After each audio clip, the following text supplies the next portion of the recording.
Hello students, welcome back to my YouTube channel. चलो friends, आ जाओ। आज एक छोटा सा इलेक्ट्रोस्टैटिक्स के छोटे से प्रॉब्लम का सॉल्यूशन करने वाले हैं जो तुम लोगों के सामने है। चलो फ्रेंड्स, देखते हैं इस प्रॉब्लम का सॉल्यूशन कैसे कर सकते हैं। तो फ्रेंड्स देखो, सवाल में एक छोटी सी जगह से दोनों स्फीयर एक्सटेंशन कॉर्ड के जरिए लटक रहा था। तो मैं यहाँ पे ड्रॉ कर लूंगा उस चीज को। तो ये रहा दोनों स्फीयर।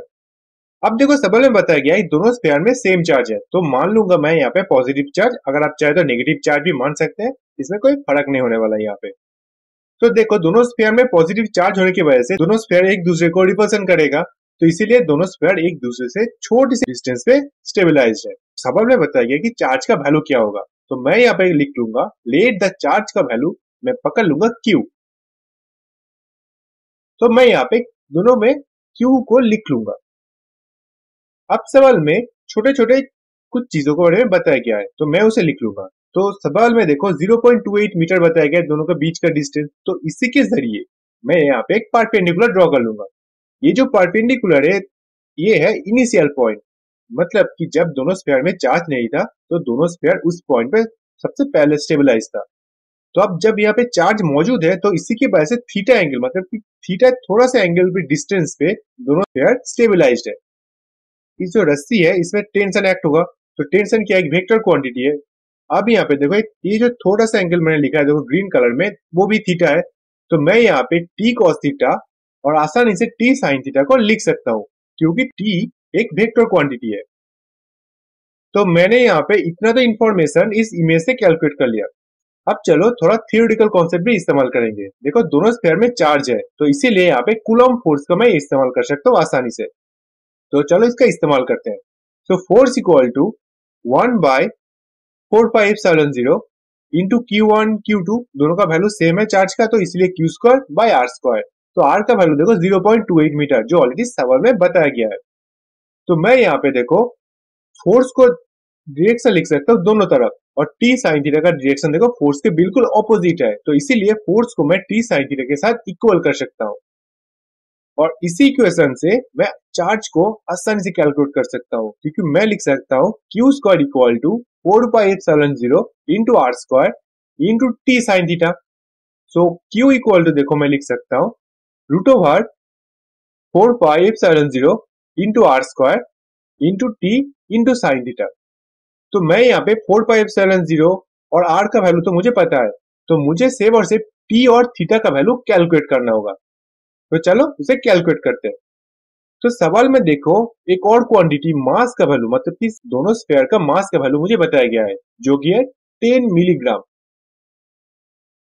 तो मिलीग्राम को मैं सबसे पहले एसआई में लेके चला जाऊंगा, मतलब केजी में। तो 10 इंटू 10⁻³ इंटू 10⁻³ तो मास का वैल्यू मुझे मिल गया 10 इंटू 10⁻6 केजी। तो इमेज में आ जाओ, टी कॉस थीटा तो ऊपर की तरफ होगा, तो मास मतलब कि mg कहां पे एक्ट करेगा, देखो इस तरफ एक्ट करेगा mg। तो टी कॉस थीटा और mg देखो बिल्कुल ऑपोजिट है और एक दूसरे को स्टेबलाइज करके रखा है, तो इसीलिए मैं T cos theta equal to mg आसानी से लिख सकता हूँ। तो मैं यहाँ पे टी इक्वल टू लिख सकता हूँ mg बाई कॉस थीटा। तो मैंने यहाँ पे टेंशन को भी कैलकुलेट कर लिया, इसे मैं दूसरा इक्वेशन दे दूंगा। अब मैं सिर्फ और सिर्फ थीटा को कैलकुलेट करूंगा, तो मैं यहाँ पे सारा क्वांटिटी कैलकुलेट कर सकता हूँ आसानी से। उससे पहले मैं थोड़ा सा इरेज कर देता हूँ, जो कि मुझे जरूरत नहीं है थीटा कैलकुलेट करने के लिए। तो देखो सवाल में ये जो एक्सटेंशन इज लेंथ बताया गया है 0.5 मीटर, और इसी के साथ दोनों स्फीयर का जो बीच का डिस्टेंस जो मैंने ऑलरेडी लिखा था, मैं उसे एक और बार लिख लेता हूँ 0.28 मीटर। और जो परपेंडिकुलर है वो एग्जैक्ट मिडिल पॉइंट पे होने की वजह से एक स्फीयर से उस परपेंडिकुलर का डिस्टेंस है 0.14 मीटर। तो मैं यहाँ पे आसानी से साइन थीटा, कॉस थीटा या फिर टेन थीटा का इस्तेमाल करके आसानी से थीटा को कैलकुलेट कर सकता हूँ। मैं यहाँ पे साइन थीटा का इस्तेमाल करूंगा। तो साइन थीटा इक्वल टू देखो 0.14 बाय 0.5। तो थीटा इक्वल टू मैं लिख सकता हूँ साइन इनवर्स 0.14 बाय 0.5। तो थीटा इक्वल टू अगर तुम साइंटिफिक कैलकुलेटर में इसको पुट करोगे तो मिल जाएगा इस थीटा का वैल्यू 16.26। तो मैंने यहाँ पे थीटा का वैल्यू कैलकुलेट कर लिया।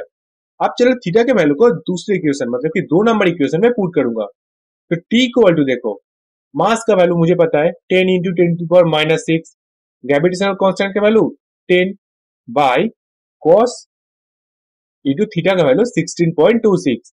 अगर तुम इसे साइंटिफिक कैलकुलेटर में कैलकुलेट करोगे तो टी का वैल्यू तुम्हें मिल जाएगा 1.04 इंटू 10⁻⁻⁴। अब मैं यहाँ पे इन दोनों टी और थीटा का वैल्यू पुट करके क्यू मतलब कि चार्ज के वैल्यू को आसानी से कैलकुलेट कर सकता हूँ। चलो कैलकुलेट करते हैं। तो क्यू इक्वल टू मैं लिख सकता हूँ रूट ओवर 4πε0 को मैं लिख सकता हूँ 1/9 इंटू 10⁹